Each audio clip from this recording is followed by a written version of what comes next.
Memoria Sur, un podcast de Diario Sur para hablar y disfrutar de la historia, con Ana Pérez Brián y Curro Fernández Sibaja. Hola Ana, ¿qué tal? Hola Curro, buenos días. Hace tiempo con Rosa Villacastín hicimos un podcast por llamada telefónica, que no solemos hacerlo porque normalmente los invitados están aquí en el estudio. Pero es que hay veces que no tenemos más remedio. Eso iba a decir, pero hay veces que... Hoy es uno de esos que días. merece la pena y uno de esos días. Vale mucho la pena. Totalmente. Hablamos con Leonardo Cervera. Leonardo ha escrito un libro maravilloso sobre la familia Gálvez, centrado sobre todo en Bernardo de Gálvez, pero que vamos a entender a esa familia ilustre de Macharabiaya, que desde luego es un regalo de nuestra historia poco conocido. Efectivamente. Hoy lo vamos a tener como invitado. En un ratito hablaremos por teléfono con él, porque además a la gente le sorprenderá que decimos buenas tardes, ¿no? Cuando ahora estamos diciendo buenos días. Pero bueno, es una novela muy, muy recomendable y además escrita, bueno, pues por otro ilustre malagueño, ¿no? Por un malagueño contemporáneo, nacido en Málaga, criado en Málaga y que hoy es un alto funcionario de la Unión Europea. Él es jurista, vive en Bruselas, pero se mueve por todo el mundo y en concreto es el secretario general supervisor europeo de protección de datos, que es, bueno, es una de las principales autoridades que están vinculadas pues, con la materia de privacidad, de inteligencia artificial, bueno, y de toda esa parte extra contemporánea.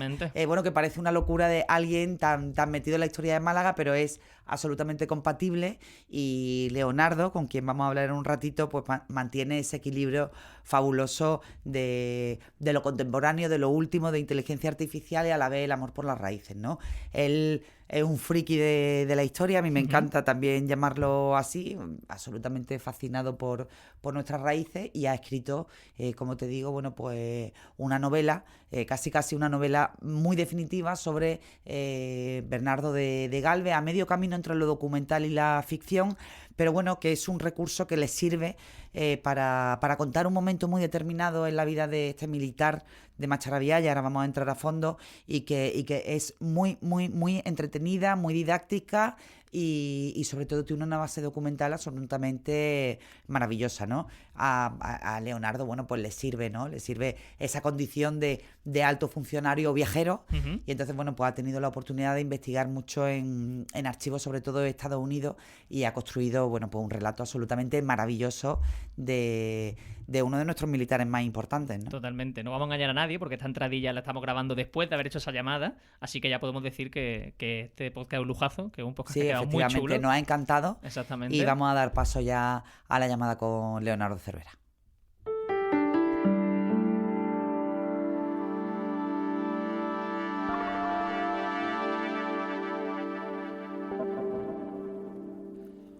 Leonardo, ¿qué tal? Buenas tardes. Hola, buenas tardes. Muchas gracias por traerme a vuestro rinconcito de historia en Málaga. Oye, nosotros encantados. Bienvenido a Memoria Sur. Yo aquí estoy en Bruselas.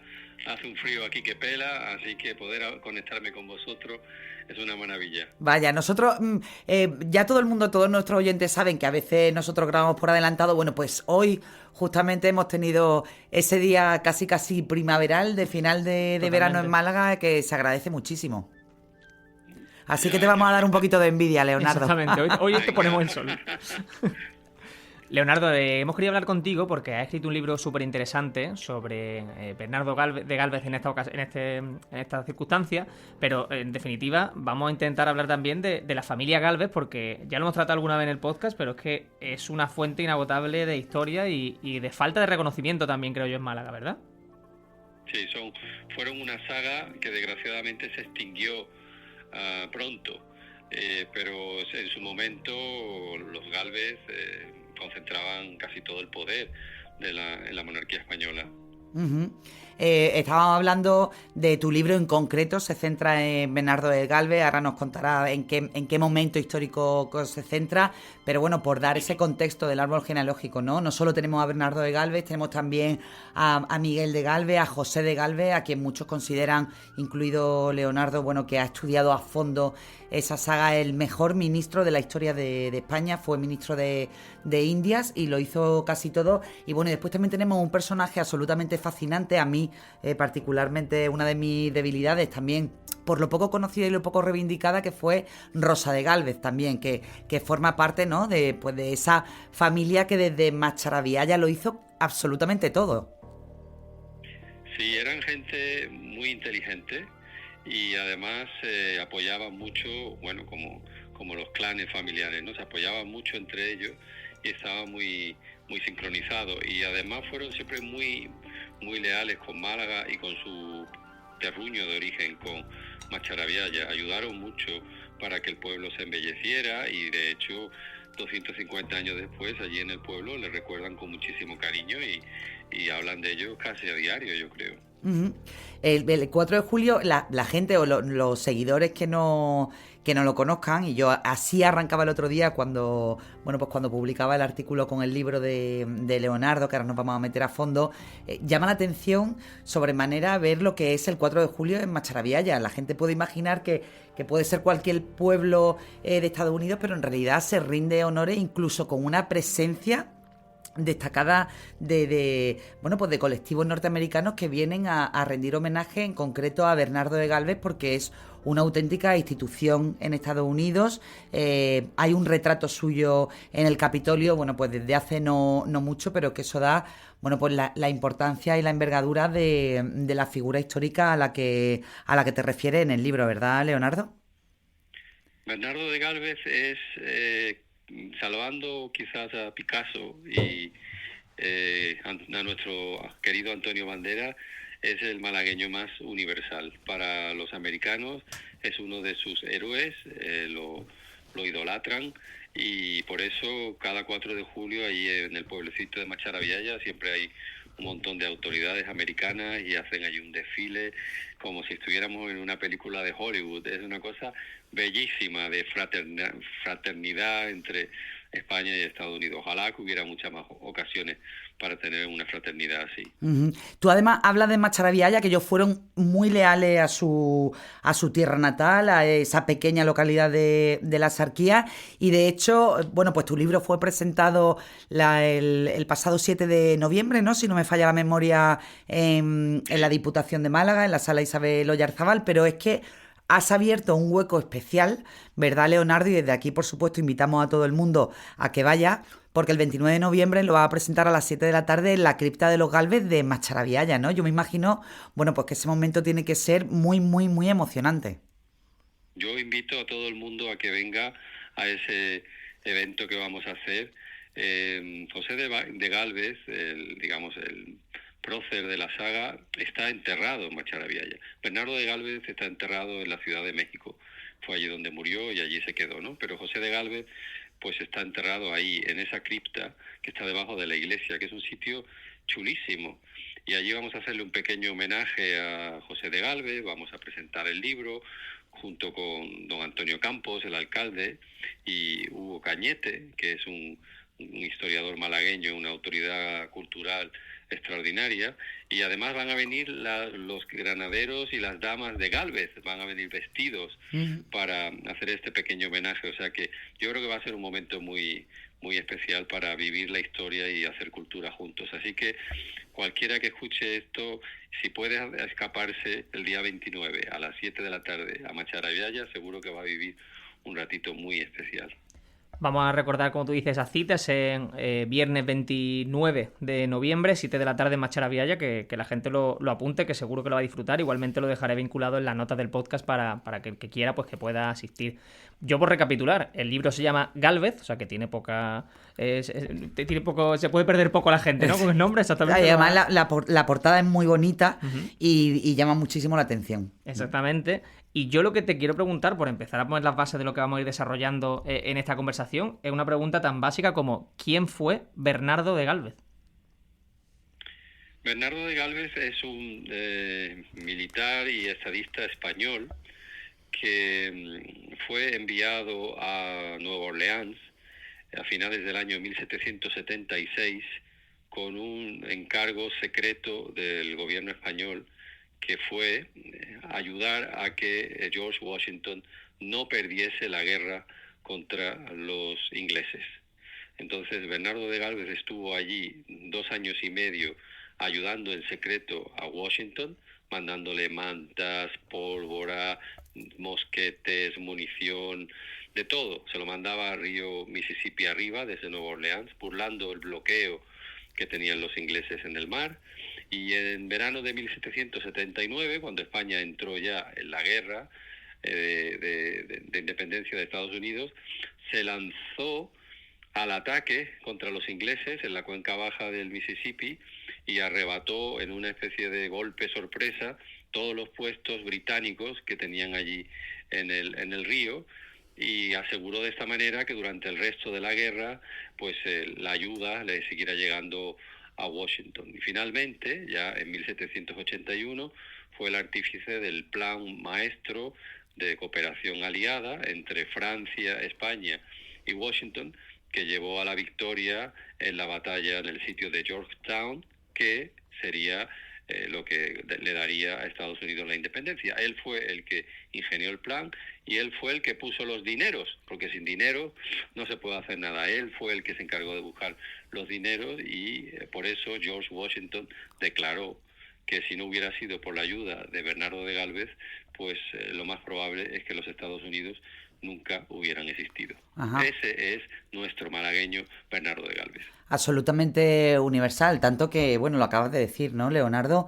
Que sin él probablemente, bueno, pues la guerra de la independencia se hubiera escrito de otra manera muy diferente. Pero a mí me gustaría, y volviendo al origen y a esas páginas de esa novela apasionante de Gálvez, bueno, pues que nos cuente cómo empieza a investigar. Yo lo publicaba el otro día en el artículo, me pareció, bueno, pues 10 años entre archivos, documentación histórica, encontraste también unos tesoros en la época en la que tú vivías en Estados Unidos. Cuéntanos cómo, de dónde viene esa fascinación por Bernardo de Gálvez y cuál ha sido esa base enorme documental con la que se construye la novela. Bueno, todo viene de un sentido de injusticia que percibo cuando estoy viviendo en los Estados Unidos en los años 2007, 2008. Yo no sabía por aquel entonces tanto como sé hoy en día sobre la guerra de independencia o la ayuda de España, pero hablando con los amigos allí en Estados Unidos me di cuenta de que prácticamente nadie sabía que España había ayudado a Washington y que gracias a España se había logrado la independencia. Entonces me pareció eso una injusticia histórica tremenda. Y entonces pues me propuse ayudar con una novela a recuperar este personaje en España y en Estados Unidos, ¿no? Claro, lo que yo no me podía imaginar era que tenía por delante muchos años de investigación, porque este personaje se perdió en la historia, murió relativamente joven y luego ya vino el declive del Imperio Español y luego ya vino la enemistad entre Estados Unidos y España, la guerra de Cuba. Entonces este personaje se cayó de la historia y hay muchos pasajes de su vida que se desconocían. Entonces pues me empeñé en ir a los archivos e investigar, y ahí pues he perdido un montón de meses de mi vida, pero al final he conseguido resolver algunos misterios y poner a la luz algunas cosas del personaje que se desconocían, y bueno, ha merecido la pena, creo. ¿Quién, o cómo, mejor dicho, cómo llega Bernardo de Gálvez a Estados Unidos? Quiero decir, ¿qué pasado tiene él? ¿De qué familia viene? Quiero intentar recabar la información. Sí, ¿de dónde viene esa origen. fascinación militar que además también comparte con personalidades absolutamente brillantes de su familia como Miguel y José? Exactamente. ¿Cuáles son esos orígenes que hace que él acabe teniendo ese protagonismo en la historia de Estados Unidos y de España, por supuesto? Él tiene una vocación militar muy fuerte desde jovencito. Empieza como teniente en un regimiento francés en la Guerra de los 7 Años, en 1763, participa en la invasión de Portugal. Luego aprende, digamos, a lo duro, luchando cuerpo a cuerpo contra los apaches en Nueva España, en la frontera entre lo que hoy es México y Estados Unidos. Quizás hablemos un poco sobre ese periodo después, porque es fascinante. Y luego pues termina como coronel, enviado por España a ser el gobernador de Nueva Orleans, que es la capital de la Luisiana española. Él, además de ser un militar, es un ilustrado, es un hombre con una gran curiosidad científica.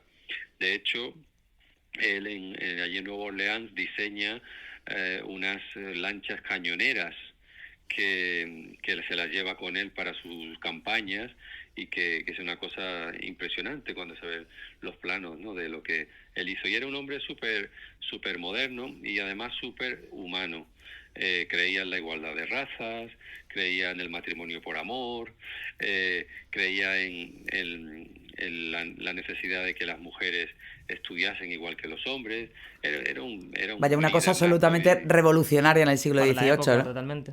Claro, pero él era un adelantado de su tiempo que desgraciadamente murió joven, murió con 40 años y no lo pudimos utilizar a finales del siglo XIX, porque yo pienso que si él no hubiera muerto tan joven, quizás el futuro del Imperio Español pues hubiera sido mejor, porque era un hombre con tanto talento que el declive que tuvimos pues igual se podría haber evitado con personas como él, ¿no? Absolutamente.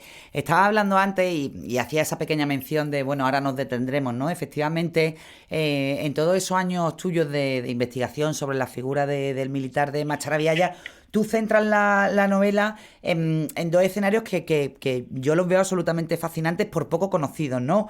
Uno, en esa Málaga del siglo XVIII, ahora contarás cuál es la voz también que utilizas, que yo creo que es un recurso muy bueno para recorrer esa Málaga del XVIII, y después también en otra época, mucho menos conocida, de Bernardo de Galvez, hacía referencia a ella, que es en la llamada Pachería, ¿no?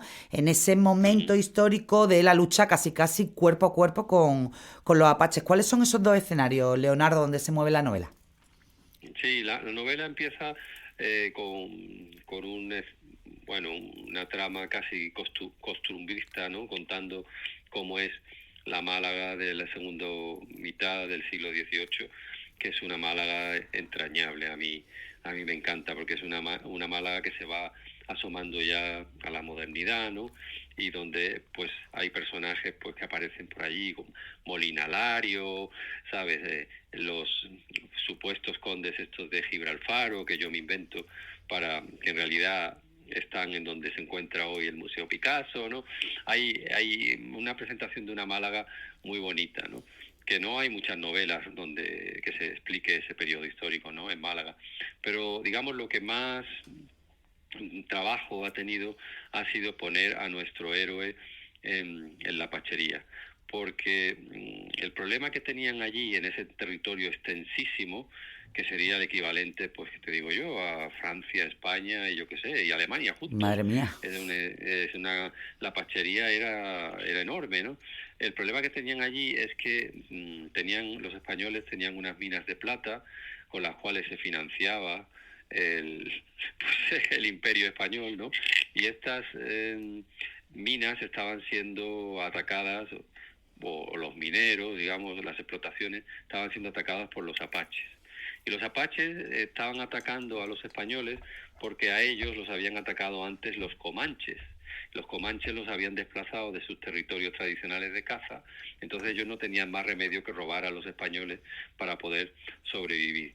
Entonces el quebranto económico es tan grande que tienen que mandar allí a un regimiento con Bernardo de Galvez a la cabeza para intentar pacificar todas esas tribus, ¿no?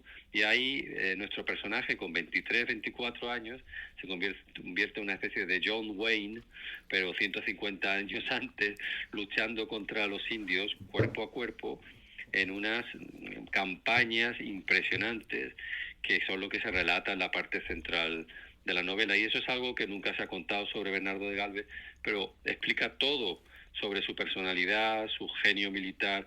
Él, luchando contra los apaches, aprende más que luchando contra los ingleses. Leonardo, yo quería preguntarte también, que estoy viendo que hablas de esa Málaga y de ese reconocimiento que seguramente los malagueños y los españoles no tenemos sobre la figura de Bernardo de Galvez. No sé hasta qué punto eso viene también del hecho de que llevas muchos años fuera y como que tienes también la necesidad de volver a casa de algún modo.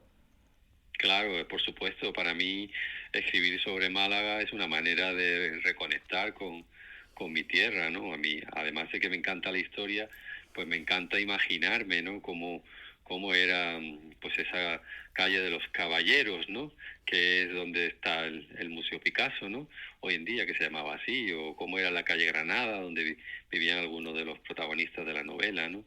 o cómo era la puerta de la catedral, ¿no? Que estaba todavía a media construcción y ya faltaba poco para acometer la construcción de la segunda torre, ¿no?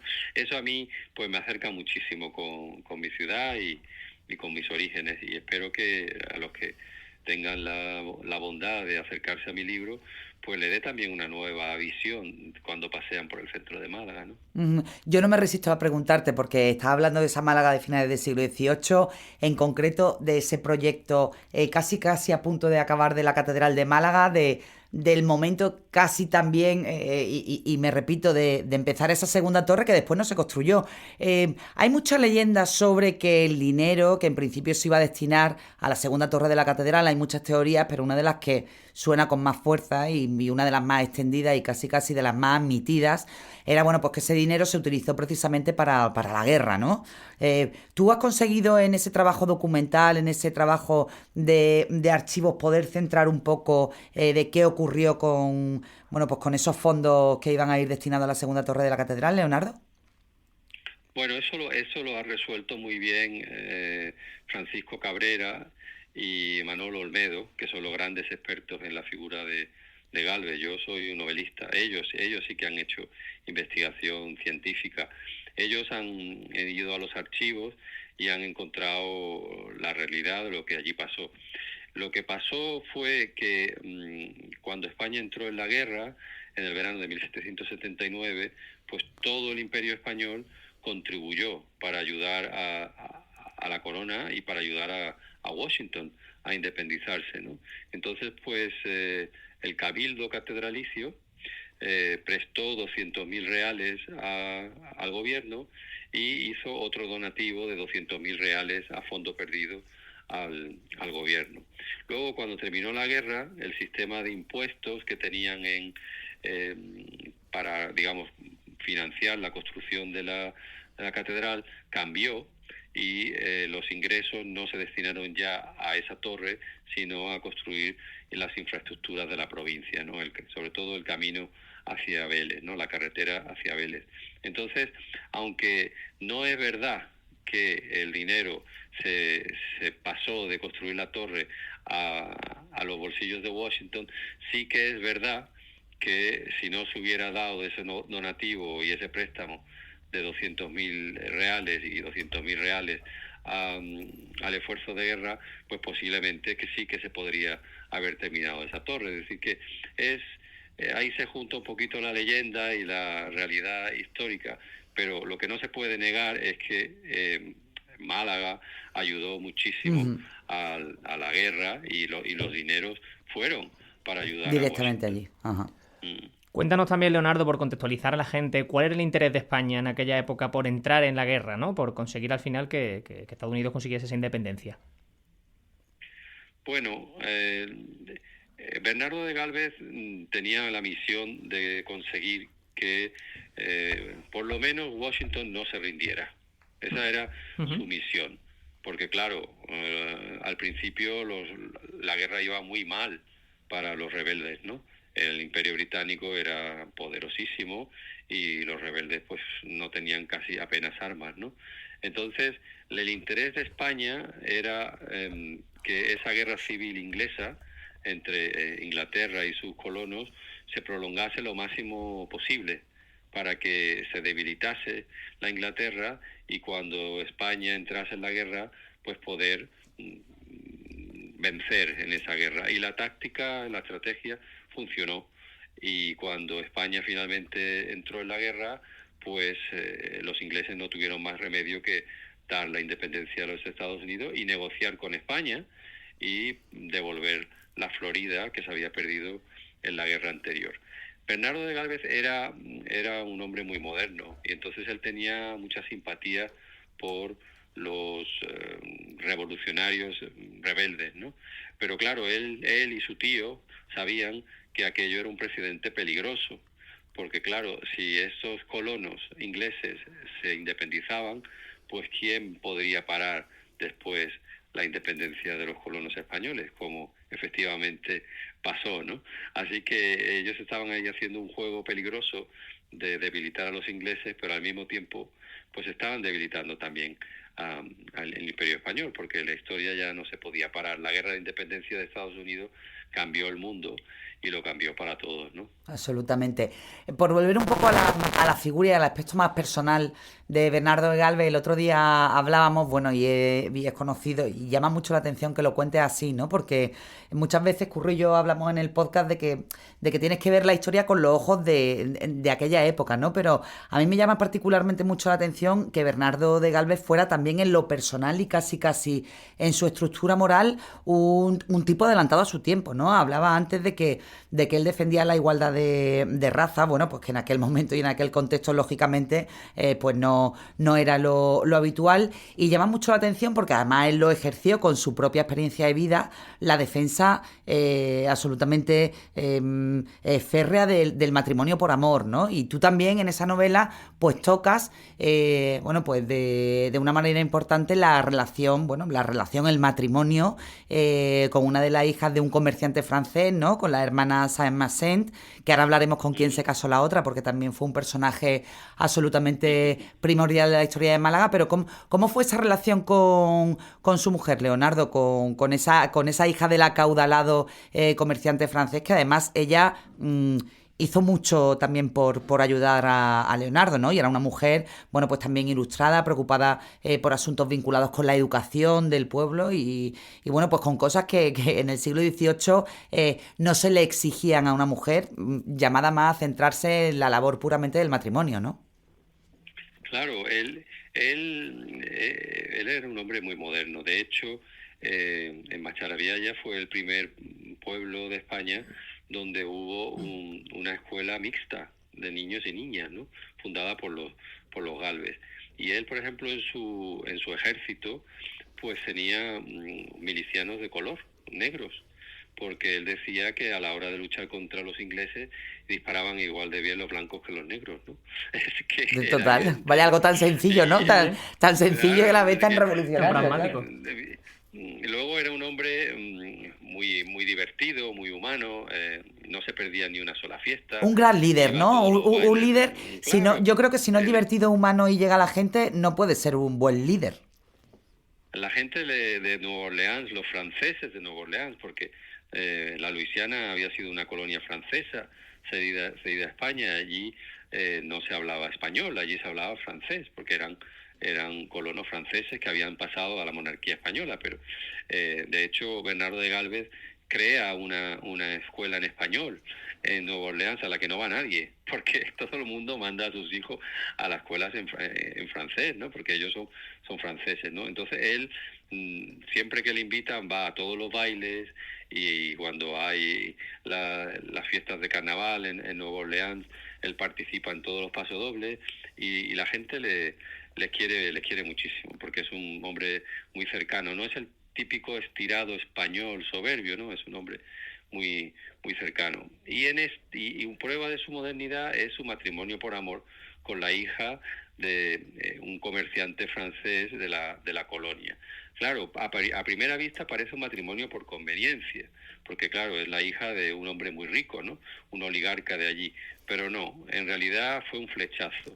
Estos dos se enamoraron. Ella, Felicitas, había enviudado recientemente, tenía ya una hija de su anterior matrimonio, y parece que se citaban a escondidas por la noche, ¿no? Para verse, y estaban muy enamorados. También Bernardo estaba muy enamorado de su mujer, porque era una mujer muy inteligente, ¿no? Había estudiado como un hombre y le ayudó muchísimo en sus tareas de gobierno. Es decir, que era pues como una pareja moderna de hoy en día, ¿no? Y luego ella va a montar, cuando ya fallece su marido y viene a España, va a montar unas tertulias muy interesantes en Madrid, los círculos ilustrados. Es decir, era un hombre pues más cercano, digamos, a nuestro tiempo que al antiguo régimen. Qué bueno. Estamos hablando de las dos hermanas, ¿no? Felicidad, que fue la hermana de Bernardo de Galvez. La otra hermana, Saint-Massent, se casa con otro malagueño ilustre, con Luis de Unzaga, nacido muy cerquita de la catedral, y que también hizo una carrera militar espectacular en Estados Unidos, casi mano a mano con su cuñado Bernardo de Galvez, y bueno, pues se dice que Luis de Unzaga, y así está recogido en la documentación histórica, nada más y nada menos, si Bernardo fue uno de los responsables de esa independencia de los Estados Unidos, bueno, pues su cuñado Luis fue el responsable de que los Estados Unidos de América se llamaran así por una idea que directamente, bueno, pues le compartió al presidente, ¿no?, a Washington. Sí, Luis Unzaga era un administrador extraordinario, que fue reemplazado por Bernardo porque el hombre estaba ya muy mayor. Estaba perdiendo la vista y llevaba mucho tiempo pidiendo al rey que por favor lo devolviera a su Málaga, porque él quería morir en su ciudad. Entonces, bueno, él empezó ya a ayudar a Washington, Luis de Unzaga, y de hecho el primer envío importante de pólvora que se hace lo hace don Luis de Unzaga, ¿no? Pero él fue reemplazado por el joven Bernardo de Galvez, de 33 años, que venía con la energía y la salud y el ímpetu que don Luis de Unzaga ya no tenía. Pero yo estoy seguro que en el traspaso de poderes, pues don Luis de Unzaga le dio a Bernardo unos consejos magníficos y conservaron la amistad de las familias hasta el final de sus vidas. Imagínate de lo que estamos hablando antes, Leonardo. Luis de Unzaga, ya mayor, le suplica casi al rey que lo devuelva a su Málaga para morir tranquilo, pero es que cuando llega a Málaga todavía le da tiempo de intervenir de manera muy activa en la construcción de la Alameda, en los trabajos de ampliación del puerto, y era ya un señor mayor, ¿no? Y volviendo a lo que tú decías antes, ¿qué hubiera sido de nosotros, de Málaga, incluso de la historia de España, si Bernardo de Galvez hubiera vivido un poco más y se hubiera podido permitir el lujo de retirarse también en España, ¿no? Incluso en Málaga? Imagínate, claro. Él termina como virrey de Nueva España, ¿no? Que es el puesto más importante de la administración española después del rey, ¿no? Porque es que Nueva España en aquella época y la Ciudad de México era la ciudad más rica del mundo con diferencia. Los Estados Unidos tardaron más de 100 años para llegar a tener una ciudad que se asemejase en riqueza a lo que era la Ciudad de México cuando Bernardo de Galvez fue virrey allí, ¿no? Pero desgraciadamente murió joven, seguramente por alguna enfermedad tropical contraída durante sus campañas, ¿no? Durante la Guerra de la Independencia. Pero si él hubiera vuelto a España y hubiera, pues en vez de, pues qué te digo yo, en vez de haber tenido a Godoy, hubiéramos tenido a Bernardo de Galvez, totalmente. ¿quién sabe lo que hubiera pasado? ¿Qué diferencia?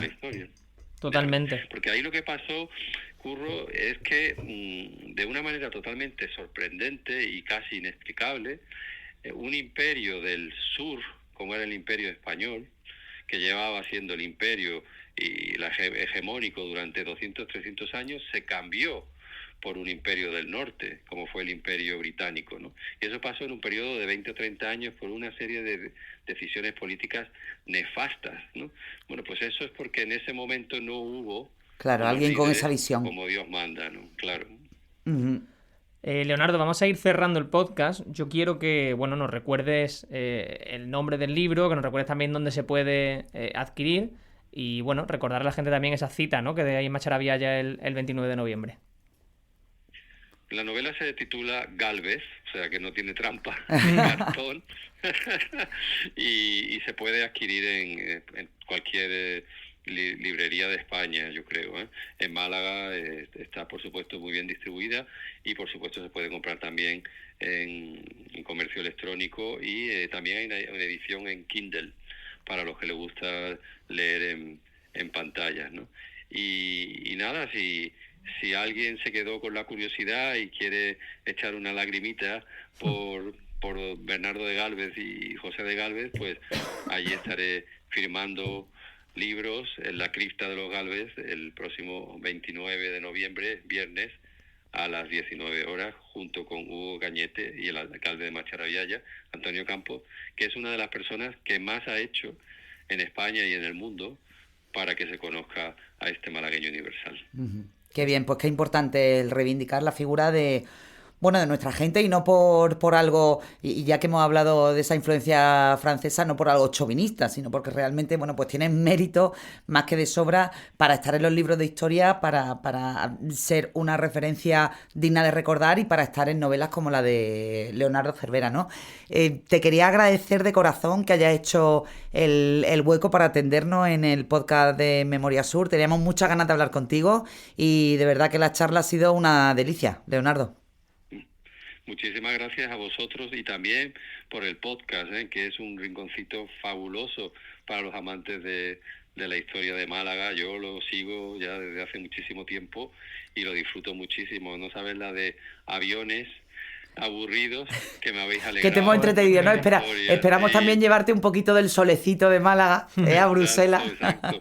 Y yo sé que tenéis muchísimos seguidores y muchos frikis Total. de la historia, así que por favor, seguid con vuestra labor, que esto es hacer cultura a lo grande y con un poquito de esfuerzo, bueno, vosotros mucho esfuerzo, pero se llega a muchísima gente y se crea cultura y amor por la historia. Si no miramos a nuestras raíces, si no miramos a los que nos precedieron, ¿cómo vamos a poder construir un futuro mejor para los que vienen detrás? Además de verdad, somos lo que somos por lo que fuimos, ¿no? Y eso es lo que modestamente desde este podcast friki, que me encanta lo que has dicho, porque yo siempre lo digo y además reivindico nuestro orgullo friki, claro, ¿no? De esas historias de Málaga. Claro. Pues además lo hacemos, pues gracias a otros frikis ilustres como tú, que nos ayudan, que nos llaman y que nos dan ideas, y nosotros encantados de abrir, bueno, pues las puertas de este rinconcito, ¿no? Genial, muchísimas gracias, un fuerte abrazo a todos los malagueños que me están escuchando desde aquí, desde mi oficina en la Rue Montoyer de Bruselas, aquí muy cerquita del Parlamento Europeo, y nada, a ver si nos vemos en Macharayella. Muy bien, Leonardo, pues muchísimas gracias por atendernos, y que vaya todo muy bien el 29. Si podemos, ahí estaremos, nos escaparemos Curro y yo para acompañarte en ese momento. Mil gracias de corazón, Leonardo. A vosotros, un fuerte abrazo, adiós. Memoria Sur es un podcast de Diario Sur. Escucha un nuevo episodio cada semana en iVoox, Spotify, Apple Podcasts y consulta las referencias de este episodio en diariosur.es.